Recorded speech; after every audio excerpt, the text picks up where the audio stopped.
Bienvenidos hermanos, hermanas a este encuentro virtual. Bienvenidos amigos que se conectan con nosotros también. Bienvenidos a toda la familia de First Sibling en español. Qué bueno que Dios nos ha dado un medio para continuar conectados, para animarnos, alentarnos a través de su palabra. En el caso de nosotros, de la familia de First Sibling en español, continuar con las enseñanzas del libro de Filipenses. Hoy empezamos el capítulo 3. Vamos a estar recorriendo los primeros 11 versículos de este capítulo.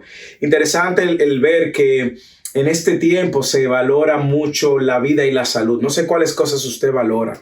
Pero sé que por la crisis global que estamos viviendo del coronavirus, nosotros sí vemos a la gente valorando la salud más que nunca, valorando la vida más que nunca. De hecho, es justamente la inseguridad ante la salud y la vida que hace que vivamos en medio de tanto temor y tanta histeria. En el día de hoy quiero animarte, así como Pablo lo hacía con la iglesia de Filipenses, a revisar estos versículos y ver cómo Pablo motivaba a la iglesia a ver el valor que tiene conocer a Cristo, atesorar a Cristo por encima de todas las cosas. De hecho, ese sería el título de nuestro sermón en esta mañana, el valor de conocer a Cristo. Y en estos versículos, él hace una transición interesante que vamos a estar viendo en lo adelante, luego de haber mostrado algunos ejemplos de nosotros a imitar, de hombres a quien él había enviado a la iglesia de Filipenses, a Epafrodito, a Timoteo. Él había hablado anteriormente de nosotros tener la mente de Cristo, la actitud de Cristo. En el capítulo 12, él había hablado también de que nosotros lo imitemos a él y de que vivamos de una manera como es digna en el evangelio. Y ahora él quiere hacer algunas advertencias acerca de la realidad que estaba viviendo en el entorno en el cual esta iglesia se encontraba, con algunos falsos maestros, otros promoviendo legalismo por encima de otras cosas. Pero Pablo, apunta a esta iglesia a atesorar a Cristo, y a ver el valor de conocer a Cristo. Así que yo quiero que usted abra su Biblia donde se encuentra, ahí en su casa, en su hogar, donde quiera que se encuentre o donde quiera que nos estés escuchando, que abras tu Biblia y que veamos juntos estos versículos del capítulo 3. Pablo dice: por lo demás, hermanos míos, regocijaos en el Señor. A mí no me es molesto escribiros otra vez lo mismo, y para vosotros es motivo de seguridad. Y él dice: cuidado de los perros, cuidado de los malos obreros, cuidado de la falsa circuncisión, porque nosotros somos la verdadera circuncisión, que adoramos en el Espíritu de Dios y nos gloriamos en Cristo Jesús, no poniendo la confianza en la carne. Aunque yo mismo podría confiar también en la carne, si algún otro quiere tener motivo para confiar en la carne, yo mucho más. Circuncidado al 8º día, del linaje de Israel, de la tribu de Benjamín, hebreo de hebreos, en cuanto a la ley, fariseo, en cuanto al celo, perseguidor de la iglesia, en cuanto a la justicia de la ley, hallado irreprensible. Pero todo lo que para mí era ganancia, lo he estimado pérdida por amor de Cristo. Y aún más, yo estimo como pérdida todas las cosas en vista del incomparable valor de conocer a Cristo Jesús, mi Señor, por quien lo he perdido todo y lo considero como basura a fin de ganar a Cristo y ser hallado en él, no teniendo mi propia justicia derivada de la ley, sino la que es por la fe en Cristo, la justicia que procede de Dios sobre la base de la fe. Mira el versículo 10, qué interesante. Y conocerle a él, el poder de su resurrección, la participación en sus padecimientos, llegando a ser como él en su muerte. ¿Para qué? Versículo 11. A fin de llegar a la resurrección de entre los muertos. ¿Qué le parece si oramos ahí donde usted está? Incline su rostro con su familia, con sus hijos, y oremos y pidámosle al Señor que nos hable, que nos anime, que nos enseñe a través de su palabra lo que Él quiere enseñarnos en esta mañana. Padre, una vez más, gracias por este gran regalo que es tu palabra. Y gracias por la tecnología que nos permite conectarnos. Gracias por permitirnos adorar juntos como cantábamos. Vivir es Cristo. Y qué bueno el que te tenemos a ti, Jesús. Qué bueno que te tenemos a ti con nosotros en medio de tanta incertidumbre y en medio de tanta confusión. Qué bueno que tenemos tu palabra. Ayúdame a mí, Señor, a ser fiel mientras la explico. Y ayuda a que tu Espíritu Santo abra los corazones de todo el que va a ser ministrado por ella. En el nombre de Jesús. Amén. Amén. Así que nosotros vemos que Pablo comienza el capítulo diciendo: por lo demás, hermanos míos. Y es bueno que nosotros sepamos que Esto en algunas traducciones se traduce como finalmente, por ejemplo en la versión en inglés, pero mire lo interesante que él está diciendo, él le da la exhortación que le había dado incluso en el capítulo 2, en el capítulo 2, que él mencionaba también estas palabras y decía, regocijaos en el Señor, una vez más os digo, regocijaos, versículo 18 del capítulo 2, y también vosotros os ruego, regocijaos la misma manera y compartir vuestro gozo conmigo.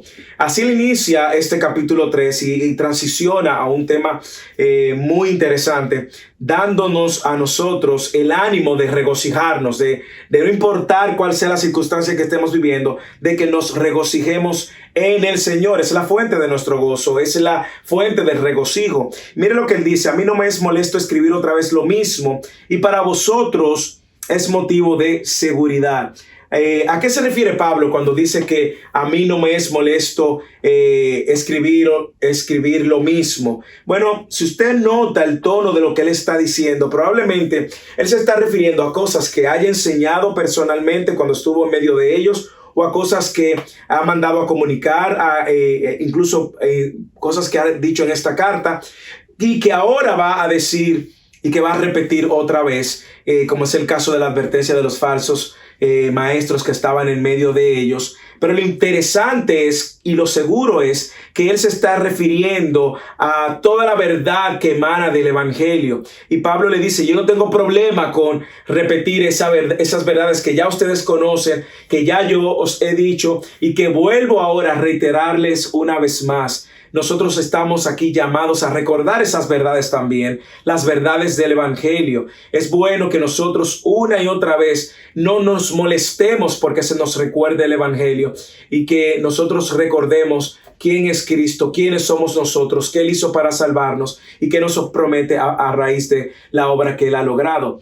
Entonces, la iglesia va a encontrar seguridad en su andar y nosotros como creyentes también vamos a encontrar seguridad en nuestro andar en la medida en que nosotros podemos ver y atesorar sobre todas las cosas las verdades del evangelio. Eso debe ser una práctica que caracterice a los cristianos. Cada día repetirnos el evangelio, sobre todo en medio de tanta incertidumbre que nosotros estamos viviendo. Yo decía anteriormente que el cristiano no debe de vivir como uno que no tiene esperanza. Nosotros tenemos esperanza para esta vida y para la vida que nos espera en el caso de que partamos con el Señor. Así que nosotros debemos de recordar constantemente el evangelio. Sin embargo, si nosotros seguimos leyendo en los versículos del 2 al 11, vamos a ver que Pablo hace unas exhortaciones muy precisas que nos van a ayudar a nosotros, primero, enfocarnos en el evangelio, pero sobre todo a valorar el conocer a Cristo sobre todas las cosas. Lo que implica conocer a Cristo, animarnos a conocer a Cristo, esforzarnos en conocer quién es Cristo y qué Él ha hecho. Y lo primero que Él nos recomienda es cuidarnos de los falsos maestros que nos van a desviar justamente del evangelio y de Cristo. Falsos maestros que nos van a desviar, nos van a empujar a atesorar otra cosa que no es ni la buena noticia del evangelio, ni tampoco a Cristo. Lea el versículo 2. Cuidaos de los perros. Miren las tres calificaciones que él usa para referirse a los falsos maestros de esa época. Cuidado de los perros, cuidado de los malos obreros, cuidados de la falsa circuncisión. Pablo advierte, en ese contexto era un grupo de judaizantes que incluso en su lenguaje usaban el término de los perros, y ahora Pablo lo está usando en contra de ellos, y es un término despectivo que se usaba en el tiempo de Pablo, y muchas veces los mismos judíos lo usaban para referirse a los gentiles. Un paréntesis, recuerde que gentil es todo aquel que no es judío. Usted y yo somos gentiles, y en la época los filipenses eran gentiles también. Así que el término de los perros era usado despectivamente contra todo el que no era judío, y ahora Pablo le está diciendo, cuídense de esos perros, incluso esos gentiles judaizantes o de esos judíos que están tratando de judaizar a los cristianos que han sido salvos por la obra de Cristo. Y le llama segundo malos obreros. Si usted lo lee en el versículo 2, eran malhechores. ¿Por qué eran malvados estas personas? ¿Por qué lo llamaba malos obreros, obreros fraudulentos? ¿Por qué? Porque sus obras y los frutos de sus obras no eran buenas. Eran llevar a las personas a alejarse de Cristo. Era llevar a las personas a alejarse de Dios, alejarse de la buena noticia del evangelio y abrazar cualquier otra cosa o añadir cualquier otra cosa al evangelio. Y le llama malos obreros. Y tercero, le llama cuidados los de la falsa circuncisión. Quizás la versión suya dice mutiladores del cuerpo.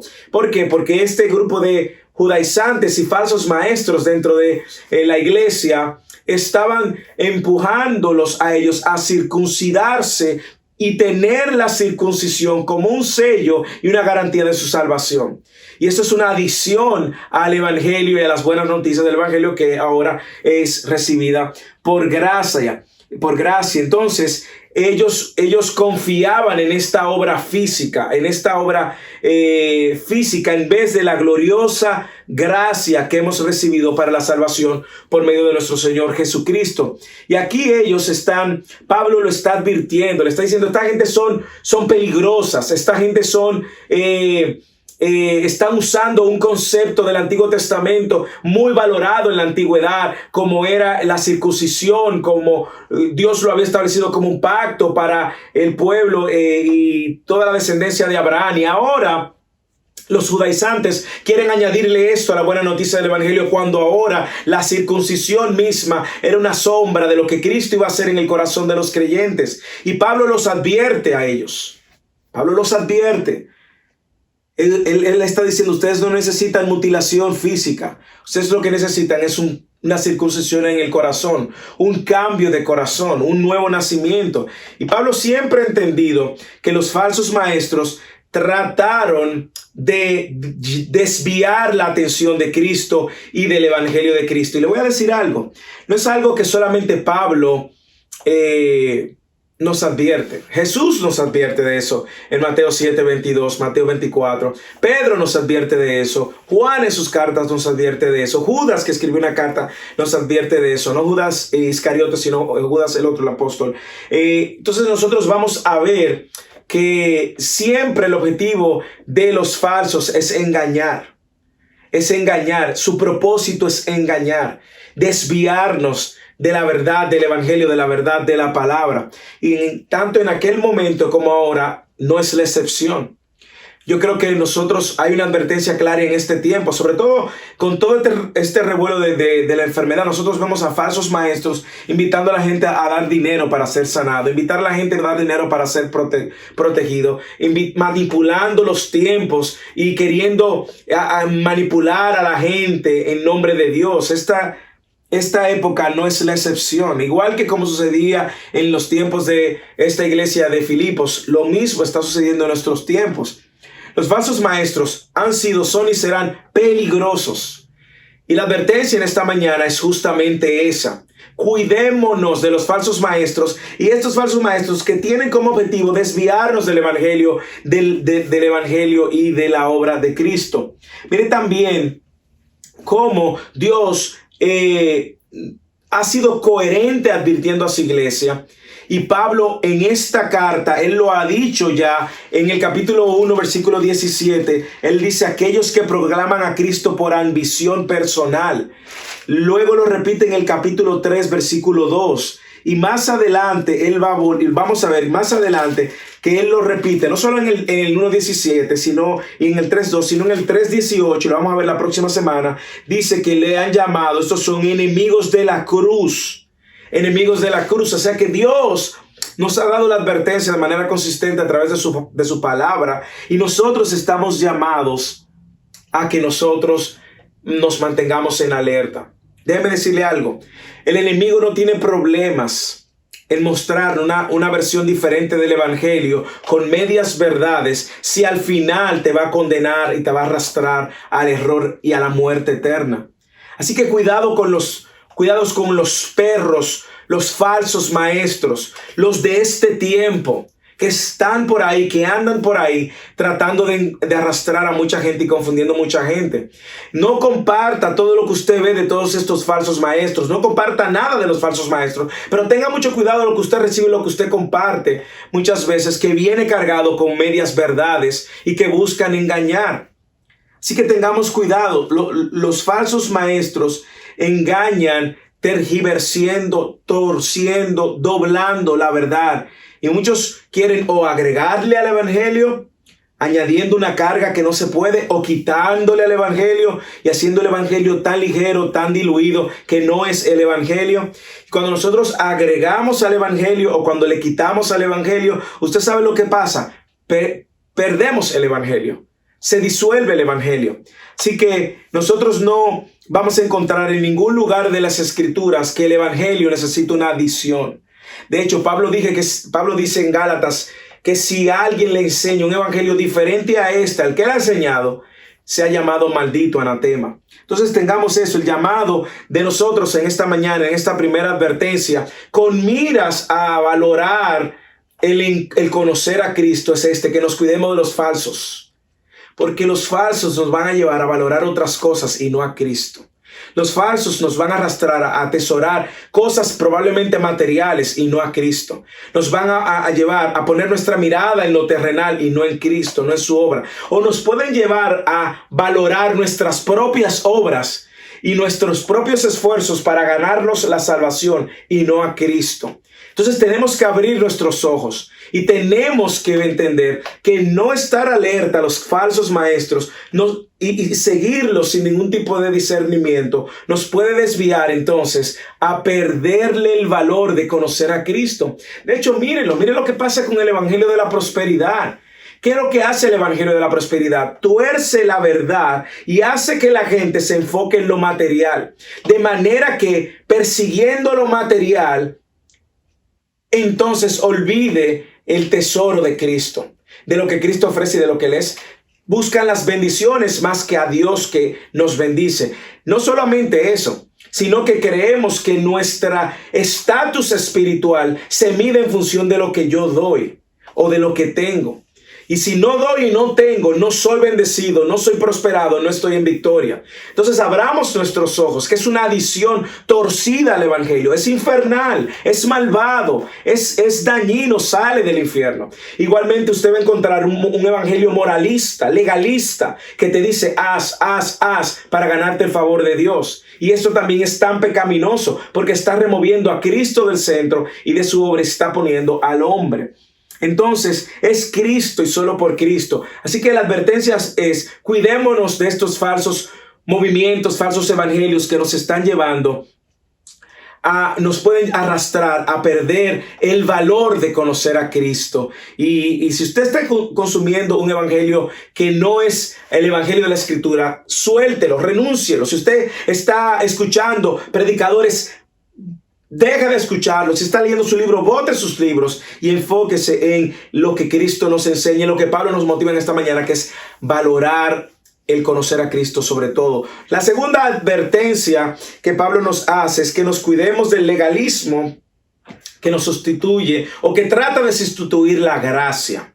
Lea el versículo 3 y miren cómo Pablo ahora da una lista de características de lo que él ha logrado y cómo eso para él no es importante. Mire cómo dice el versículo 3: porque nosotros somos de la verdadera circuncisión. La del versículo 3 al 6. De la verdadera circuncisión, que adoramos en el Espíritu de Dios y nos gloriamos en Cristo Jesús, no poniendo la confianza en la carne. Aunque yo mismo, dice Pablo, podría confiar también en la carne, según otro cree tener motivo para confiar en la carne, yo mucho más. Y ahora Pablo le da como una lista de su currículum personal: circuncidado el 8º día, del linaje de Israel, de la tribu de Benjamín, hebreo de hebreos, en cuanto a la ley, fariseo, en cuanto al celo, perseguidor de la iglesia, en cuanto a la justicia de la ley, hallado irreprensible. ¿Qué nos está diciendo Pablo en pocas palabras? Cuidémonos de pensar que todo este currículum o todo esto es lo que me va a mí poner en una condición delante de Dios favorable. Cuidémonos del legalismo. El legalismo siempre va a tratar de reemplazar la obra de Cristo y la gracia de Cristo. Nosotros, él dice, somos de la circuncisión, pero de la circuncisión no de la carne, sino de la circuncisión que produce en el corazón. Pablo dice que aquellos que confían en Cristo son verdaderamente el pueblo de Dios, son los de la verdadera circuncisión. Y mire, si usted se da cuenta, si usted observa cómo hay una distinción entre estos verdaderos creyentes y estos falsos judaizantes. Primero, él usa tres cosas para clasificarlo. Primero dice, adoramos en espíritu o servimos en espíritu.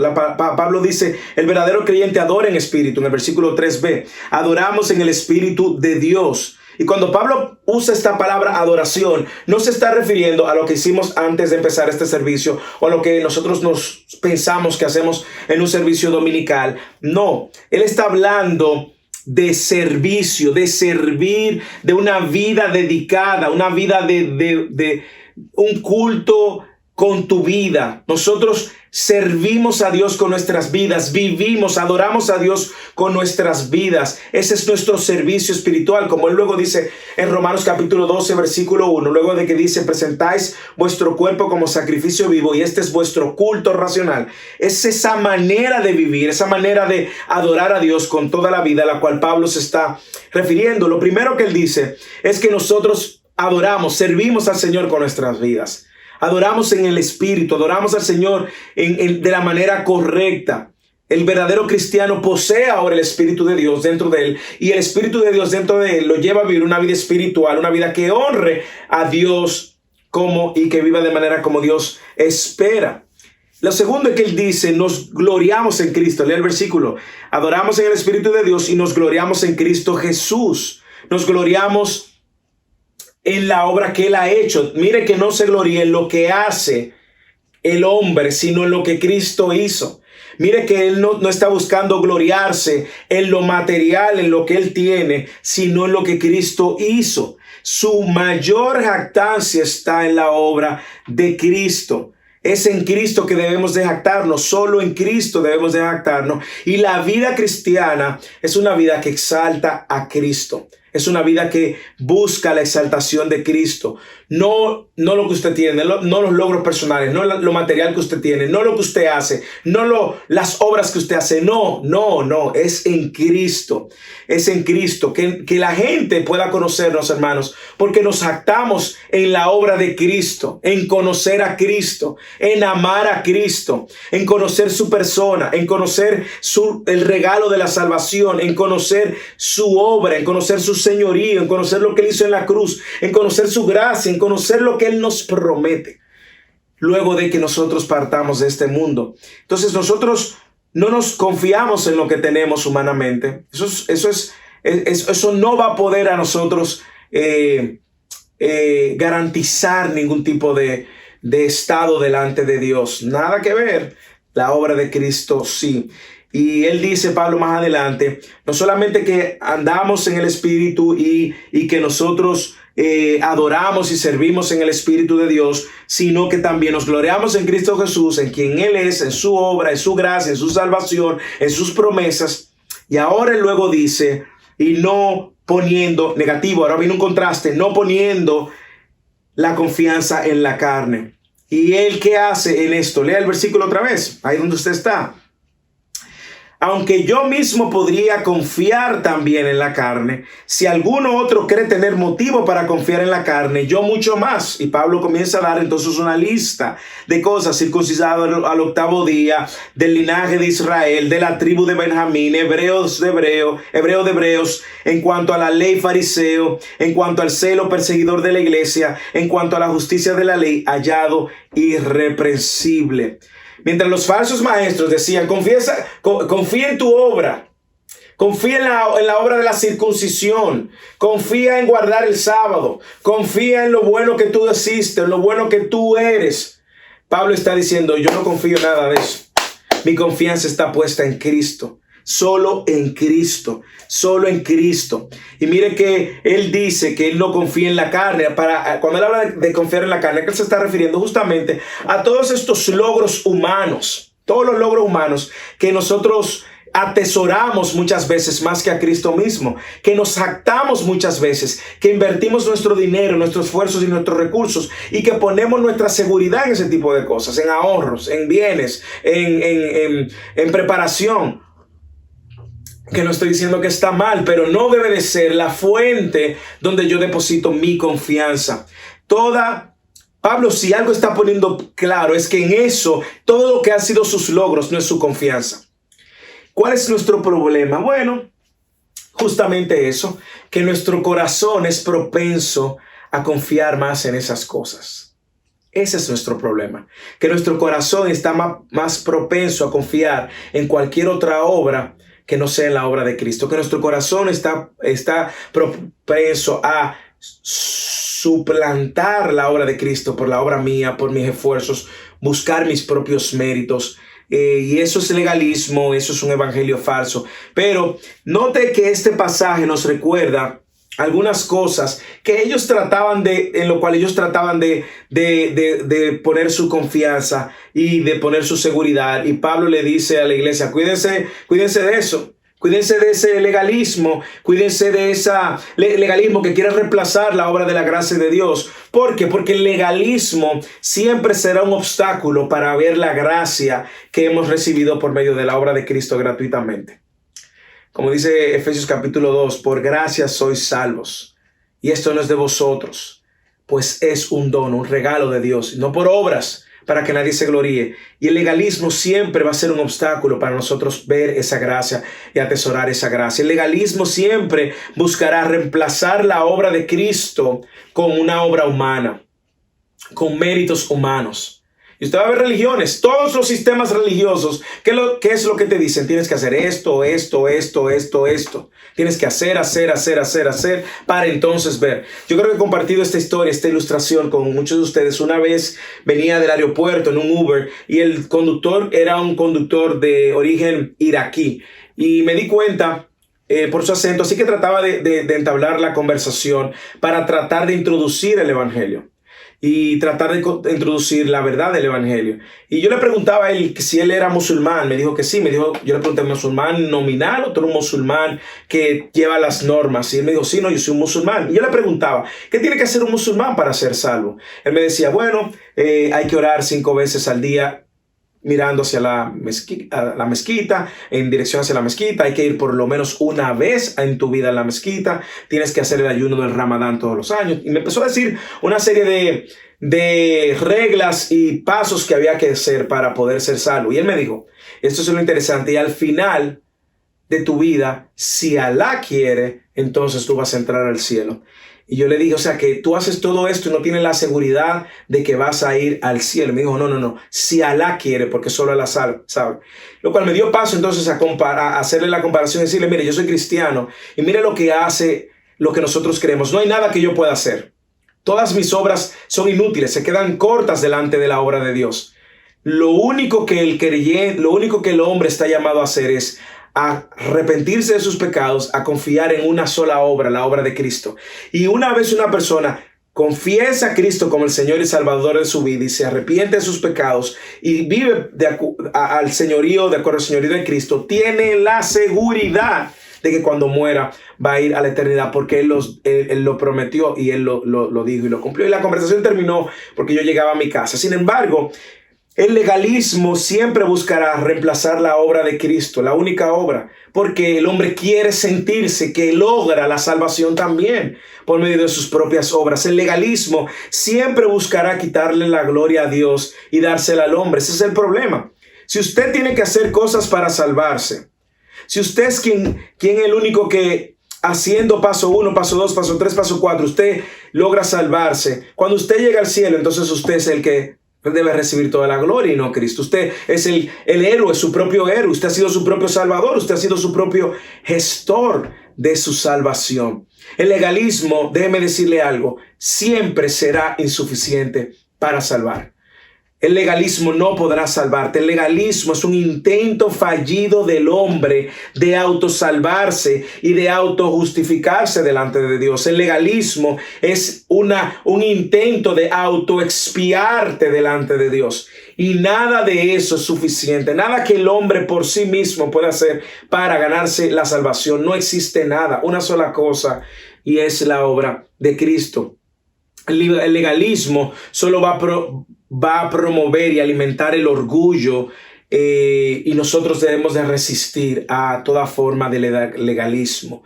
Debemos de resistir a toda forma de legalismo, toda imposición humana que trate de añadirle cosas para yo salvarme. De que si tú viste así, o si tú no eres de esta descendencia, o si tú no, justamente eso es lo que hace Pablo en lo delante. Solo la obra de Cristo nos justifica, nos salva y nos hace acepto delante de Dios. Solo la obra de Cristo. No hay otra obra. Solo por medio de la gracia de Cristo es que podemos ser recipientes de su gracia. Entender la gracia de Cristo. Y por eso Pablo en los versículos siguientes nos va a animar a ver, a atesorar el valor de conocer a Cristo. Entender la gracia de Cristo y la salvación solo por gracia mueve nuestros afectos, mueve nuestro corazón a valorar eso, a querer conocer más a Cristo, a querer conocer más de la obra de Cristo y atesorar a Cristo por encima de todas las cosas. Y si tú estás viendo este sermón en línea y tú no eres cristiano, o tú estás en otra religión, o tú estás en un sistema religioso legalista, nuestra oración es que tornes tu mirada a Cristo, dobles tu mirada a Cristo, fijes tu mirada en Cristo, en su obra salvadora, la única obra capaz de salvarte. Cristo la hizo para que tú confíes en Él como el Señor y Salvador de tu vida, como Dios mismo, quien vino a salvarte y a perdonarte de todos tus pecados. Así que deje de confiar en esos falsos salvadores, en esos falsos mecanismos religiosos que lo que persiguen es centrar el hombre en el centro, y miremos a Cristo, atesoremos la obra de Cristo y no seamos como estos que estaban tratando de llevar a la iglesia a una cultura judaizante. Incluso Pablo es lo que dice aquí mismo. Esta gente presumían de todo esto, y Pablo abre una lista, justamente para que ellos no pongan su confianza en estas cosas, en cosas que nosotros no debemos de poner la confianza, y que para los judaizantes de la época era importante. De hecho, déjame hacer una aclaración, porque tristemente yo he visto en las redes sociales un grupo ahora de cristianos que le están dando más valor a toda herencia judía que podamos tener, a todo ritual judío que podamos tener, a toda celebración de fiesta judía que podamos tener. En nombre de Cristo, igual que estos, los judaizantes de Filipos, de esta ciudad, eran gentiles. Eran judíos o gentiles que se habían convertido al cristianismo y que querían atesorar toda la tradición, toda la cultura, toda la ley judía, como si esto te iba a poner en una posición aventajada delante de Dios. Mucho ojo, porque hoy en el presente usted lo va a ver en las redes sociales, promoviendo las leyes judías, abrazando. Incluso hay algunos que llegan a decir que si tú das un dinero, pueden buscarte tu genealogía, a ver si tú conectas con una raíz judía que te haga judío, como si esto tuviera más valor. Hermanos, es la obra de Cristo. En Cristo ahora somos un solo pueblo. Y es justamente lo que Pablo hace en lo adelante. Él empieza a listar un sinnúmero de cosas que nos recuerdan y nos animan y nos advierten a no poner nuestra confianza en eso. No pongas tu confianza en los rituales. Miren lo que Pablo dice. Circuncidado al 8º día. Pablo fue circuncidado al 8º día. Él no era un prosélito, no era cualquier persona, Pablo. Su circuncisión se hizo como mandaba la ley, como mandaba Génesis capítulo 17. Y aquellos que se convirtieron al judaísmo, ya como gentiles convertidos al judaísmo, ellos no podían alegar lo que Pablo está alegando. Que si usted va a hablar de circuncisión, a mí me circuncidaron en el día correcto. Ustedes no. Ustedes no me hables de circuncisión, porque yo de circuncisión lo hice correctamente, Pablo le está diciendo. Y esta experiencia religiosa, este ritual religioso era muy valorado por los judaizantes. Y Pablo le está diciendo, no ponga tu confianza en los rituales. Ahí no es donde debe estar tu confianza para salvación. No es una circuncisión física, es una circuncisión del alma, del corazón, que solamente es posible por medio de la obra de Cristo. La salvación se trata de un nuevo nacimiento, de un nuevo corazón que Dios provee por medio de la obra de Cristo, no por un ritual. Y nos recuerda eso, no pongamos nuestra confianza en los rituales. Usted va a escuchar religiones que dicen, bautízalo con los niños, repite esto, aquello, y entonces tú vas a ser salvo. Nuestra salvación y nuestra confianza no están en los rituales. Mire lo segundo que Pablo dice. No ponga tu confianza en tu descendencia o herencia religiosa. Mire cómo él dice, del linaje de David, del linaje de Israel, de la tribu de Benjamín. Él está asociando, Pablo le está tirando a ellos en su cara el hecho de que Pablo viene del linaje correcto y de la tribu correcta, de que él no era un gentil convertido al judaísmo como muchos de ellos, sino que era un verdadero judío, Pablo le está diciendo. Y Pablo le está diciendo, y todo esto, yo no pongo mi confianza en eso. A veces nosotros decimos, no, que mi familia entera era de esta religión y de esta iglesia, y por eso todo el mundo somos ahora de esta iglesia. No, no es ahí donde está nuestra confianza. No es en la descendencia ni la herencia, no es en este linaje que, como dije anteriormente, muchos están tratando ahora de conectarse con algún linaje de alguna tribu para ponerse en una posición más aventajada, creen ellos. Pablo le está diciendo no, ni de la tribu de Benjamín, que junto con la tribu de Judá fueron los que más fieles permanecieron con respecto a la dinastía davídica. Le está diciendo, yo vengo de la tribu de Benjamín, no de cualquier tribu, de aquellos que permanecieron fieles junto a la tribu de Judá a esta dinastía davídica. Tercero, él le dice, no pongan la confianza en la tradición. No solamente no pongan la confianza en los rituales, no pongan la confianza en la herencia religiosa, no pongan la confianza tampoco en la tradición. Él le dice ahí, hebreos de hebreos, y en cuanto a la ley, fariseo. ¿Por qué? Porque las tradiciones en sí mismas se pueden convertir en tu norma y en tu regla de vida. ¿Cuántos muchas veces no han estado por años atrapados en las tradiciones? Y Pablo le está diciendo, no es la tradición donde debes de poner tu confianza. No es en esa herencia cultural que tú tienes, que la iglesia tiene tantos años haciendo las cosas de una forma, de esta forma. Espérese, si lo está haciendo y no lo está haciendo de la manera bíblica, no es ahí donde yo debo de poner mi confianza.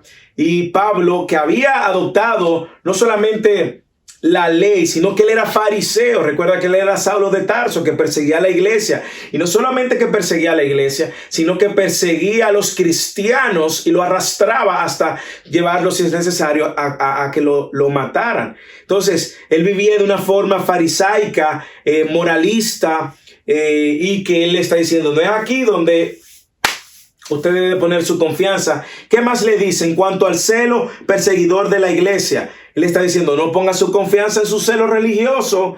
Que usted es de esta iglesia por año, o usted es un defensor de esto. Espérese, ahí no es que está tu confianza tampoco. La confianza de ese Saulo celoso a un Pablo ahora lleno de gracia y verdad está justamente en el evangelio de Cristo y en la obra de Cristo. Y le dice, no ponga tu confianza tampoco en el cumplimiento de la ley. Mire cómo lo dice en el versículo 6, parte final. En cuanto a la justicia de la ley, hallado irreprensible. No es tampoco ahora el moralismo donde tú debes de poner tu confianza. No es porque tú obedezcas 1, 2, 3, 4, 5 que ahí es que está tu confianza. No. Yo sé que hay algunas iglesias que dicen que si tú no guardas el sábado, entonces tú lo estás haciendo mal. No pongas su confianza en el cumplimiento de esto. ¿Por qué? Porque el hombre, si hay algo que la ley nos enseñó, que el hombre no iba a poder cumplir la ley y que por la ley iba a ser hallado en falta, incompleto. Por eso Cristo vino y cumplió toda la ley para que ahora la confianza nuestra esté puesta en Cristo, quien cumplió la ley. Pero no podemos poner la confianza en que yo hago esto y aquello para ganarme la salvación o para ganarme una posición delante de Dios. No, miren cómo Pablo lo dice. En cuanto a la ley, a la justicia de la ley, hallado irreprensible. Pablo no falló. No que no era pecador, sino que él se esforzaba por cumplir a cabalidad la ley. Y él está diciendo, no ponga la confianza en la ley. La salvación no viene por tu obediencia a la ley. La salvación viene por la obediencia de Cristo. Es que viene la salvación. Y yo me pregunto a modo de aplicación sobre esta segunda advertencia, antes de entrar a la última, ¿dónde está puesta tu confianza? ¿Dónde hemos puesto nuestra confianza? En los años que tú tienes visitando a la iglesia, ¿eso te hace pensar que tú eres salvo? En la obra, los años que invertiste sirviendo en la iglesia de Cristo, ¿y tú crees que eso te hace salvo, te hace mejor? En tu herencia religiosa, en los rituales que tú haces y has cumplido a cabalidad. Mire a Pablo, observe a Pablo, justamente advirtiendo a esta iglesia de que eso de lo que se jactaban los judaizantes no es donde nosotros debemos de poner nuestra confianza. Y mire ahora cómo Él nos da la tercera exhortación para que nosotros podamos poner la mirada en el lugar correcto y atesorar el lugar correcto. Entonces yo pregunto, ¿dónde tú tienes tu confianza? ¿Cuáles son las cosas por las cuales tú te esfuerzas en conocer y en aprender? ¿Dónde tú tienes puesta tu confianza? Mire, hermano, hermana, si a este punto usted se ha dado cuenta que ha tenido su confianza puesta en cualquier otra cosa que no es la obra de Cristo, les invitamos a que se arrepiente ahí donde usted está reunido con su familia. Ore al final y diga, yo soy uno de esos. Yo creía que podía ganarme el favor de Dios haciendo esto y aquello y puse a Cristo a un lado. O quizás usted ha puesto su confianza en usted mismo, en lo que usted tiene, en sus logros, en sus esfuerzos, en su trabajo, en su fuerza, en su inteligencia, en su capacidad. Quizás usted es tan orgulloso que cree que no necesita a nadie y por eso usted está solo, sola. No. Error, pero tiempo también de arrepentimiento. Es en la obra de Cristo. Confíe en Cristo, hermanos. No confiemos en otra cosa para salvación que no sea en la obra de Cristo. Así vamos a poder valorar y atesorar el conocer a Cristo, el valor que tiene conocer a Cristo. Así que cuídate de los falsos y ten discernimiento. Abre tus ojos. Están tratando de desviarte de Cristo, te están tratando de desviarte en otra dirección, quizás en milagros, en salud, en riqueza. Cuídate de los falsos. Segundo, cuídate del legalismo que ahora sustituye la gracia o pretende sustituir la gracia y quiere ponerte a ti en el centro y mover a Cristo. Quiere ponerte a ti como el protagonista y no a Cristo. Y tercero y último, valora, atesora el valor de conocer a Cristo. Atesora el valor de conocer a Cristo. Lea el versículo 7 y observe y lea con detenimiento. Porque todo lo que para mí era ganancia, lo he estimado como pérdida por amor a Cristo. Y aún más, ya estimo como pérdida todas las cosas en vista del incomparable valor de conocer a Cristo. Otra vez, mi Señor, porque lo he perdido todo y lo considero como basura a fin de ganar a Cristo otra vez y ser hallado en Él, en Cristo, no teniendo mi propia justicia derivada de la ley, sino la que es por la fe en Cristo, la justicia que procede de Dios sobre la base de la fe. Versículo 10. Y conocerle a Él. ¿A quién se refiere? A Cristo. El poder de su resurrección y la participación de sus padecimientos, llegando a ser como Él. ¿Como quién? Como Cristo en su muerte, a fin de llegar a la resurrección de entre los muertos. Increíble. Me encanta ahora el giro que da el texto y ahora como Pablo nos ayuda, como Dios nos ayuda a poner nuestra mirada en lo que verdaderamente es importante, a atesorar el valor de conocer a Cristo, de esforzarnos por conocer su obra. Hermanos, hermanas, esto es un diamante de texto. Esto es un diamante. Mire lo que dice: pero todo lo que para mí era ganancia. Él se está removiendo del centro. Todo lo que él había atesorado y sus logros lo está poniendo al centro. Él dice: lo he estimado como pérdida, como basura, por amor de Cristo. Y mire cómo Él nos enseña aquí que lo más importante para Él es conocer a Cristo, es llegar a conocer cada vez más a Cristo, es poder amar completamente a Cristo, es ser hallado en Cristo, es ganar a Cristo, es vivir por Cristo, hermanos. Me encanta cómo este texto exalta la obra de Cristo, exalta la persona de Cristo de una manera única. Ahora, ¿qué implica conocer a Cristo? De este texto, ¿qué pudiéramos sacar? Sin añadirle cosas, porque hay muchas cosas que pudiéramos traer de otros textos, pero de este mismo texto, observando el texto, ¿cuáles cosas nosotros pudiéramos ver que nos ayuden a conocer a Cristo? ¿Qué requiere conocer a Cristo? Bueno, lea el versículo 7. Lo primero requiere, conocer a Cristo requiere conocer Conocer a Cristo requiere creer y confiar en el señorío de Cristo. Es tenerlo a Él como Señor. Lea el versículo 7. Pero todo lo que para mí era ganancia, lo he estimado como pérdida por amor de Cristo. Y aún más, yo estimo como pérdida todas las cosas en vista del incomparable valor de conocer a Cristo Jesús, mi Señor. Mi Señor. Conocer a Cristo requiere primero creer y confiar en el señorío de Cristo. No solamente con un conocimiento intelectual, es que usted responde a ese conocimiento rindiendo su vida. Es que usted sabe que Cristo es Dios. Es que usted sabe que Cristo es su Señor y que usted ahora se rinde a lo que Él le pide. Arrepiéntete y cree en Él para salvación. Y Pablo nos está diciendo, conocerle va a requerir que Él sea tu Señor. No hay manera. Si Cristo no es tu Señor, tu conocimiento va a ser solamente un conocimiento intelectual, un conocimiento aquí en la cabeza. No es ese conocimiento que nos estamos refiriendo. Es el conocimiento que te lleva a una acción de rendir tu vida a su señorío. Y creer y confiar en su señorío implica, si usted lo lee, renunciar al señorío tuyo.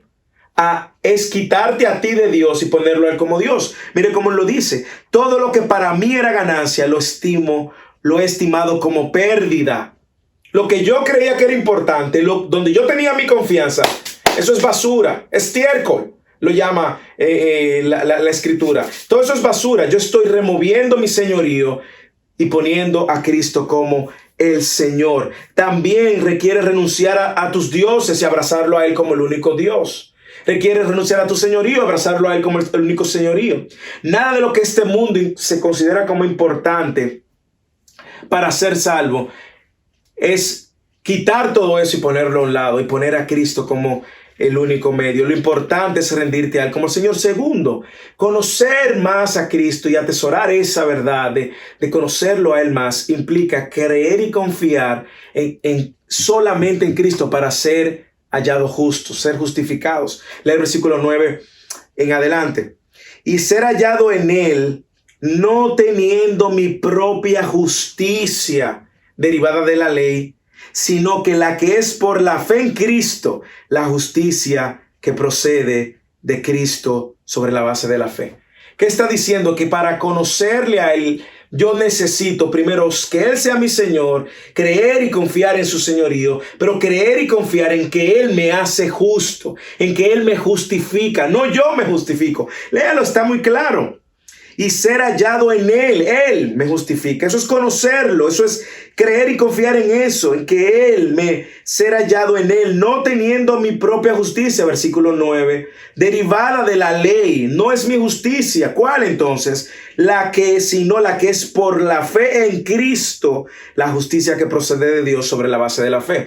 ¿A qué se está refiriendo? Bueno, la respuesta de todas las religiones del mundo, ¿cómo usted va a ser hallado justo delante de Dios cuando usted muera? ¿Cómo? ¿Cómo usted va a ser hallado justo, aceptado? No por tus obras, eso es lo que estamos viendo. No por tus méritos, no por tus esfuerzos, por el mérito y la obra de Cristo. Y la justicia de Cristo, mire, eso se llama el intercambio, glorioso intercambio. El pecado tuyo, Cristo lo cargó en la cruz. Y la justicia de Cristo te es imputada a ti. Y ahora tú eres declarado justo y presentado justo. Yo necesito creer y confiar en que solo por Cristo, solo Cristo me justifica. Solo Cristo me hace justo. Solo Cristo. También para el conocer a Cristo requiere que yo me rinda a su señorío, crea y confíe en que solamente Él me hace justo, pero también creer y confiar en su obra y su obra santificadora. Lee el versículo 10. Y conocerle a Él el poder de la resurrección y la participación de sus padecimientos, llegando a ser como Él. Bueno, Pablo en el capítulo 1, versículo 6 nos dice, estando convencido precisamente de esto, que el que comenzó en vosotros la buena obra la perfeccionará hasta el día de Cristo Jesús. Yo tengo también que creer y confiar en esa obra santificadora. Yo tengo que esforzarme en conocer esa obra santificadora. Yo tengo que esforzarme en conocer que esa obra santificadora es una obra que Él hace. Debo de confiar también y creer en que Él me justifica. invertir tiempo en esto. Debo de confiar y creer en que Él es mi Señor. Y por último, debo de confiar y creer en la promesa de resurrección. Léalo en el versículo 11. A fin de llegar a la resurrección de entre los muertos. Lea el versículo 10 completo. Y conocerle a Él, el poder de su resurrección, la participación de sus padecimientos, llegando a ser como Él en su muerte. ¿Para qué? A fin de llegar a la resurrección de entre los muertos. La promesa de resurrección. Usted ve cuántas cosas implica conocer a Dios. Yo creo que podemos conocer a Cristo. Yo creo que podemos pasarnos toda la vida solamente enfocándonos en qué dice Dios acerca de su señorío, de Cristo. ¿Qué dice Dios acerca de su obra de justificación, de que me hace justo? ¿Qué significa eso? ¿Qué significa que Él me está santificando y que ya yo soy santo? ¿Qué significan las promesas? Y Pablo está diciendo, esto es lo que yo valoro, conocerle a Él. Esa es la exhortación de esta mañana, hermanos. Porque esto debe ser lo más valioso en la vida de un creyente, mientras exista. Porque a la medida que yo conozco a Cristo y atesoro a Cristo y sumergirme en sus verdades, en las buenas noticias del Evangelio, mi vida en la tierra cambia. La manera como yo actúo cambia, la manera como yo trato al prójimo cambia, la manera como yo veo a mi cónyuge cambia, la manera como yo me relaciono con los demás cambia, la manera como trato a mis hijos en el trabajo cambia, la manera incluso como yo obedezco cambia, la manera como veo mi relación con Dios cambia, la manera como yo en medio de una crisis me encuentro cambia, en medio de una enfermedad cambia, porque ser hallado y en Cristo y ver el valor de conocerle va a traer un sinnúmero de seguridad y firmezas en nuestra vida diariamente.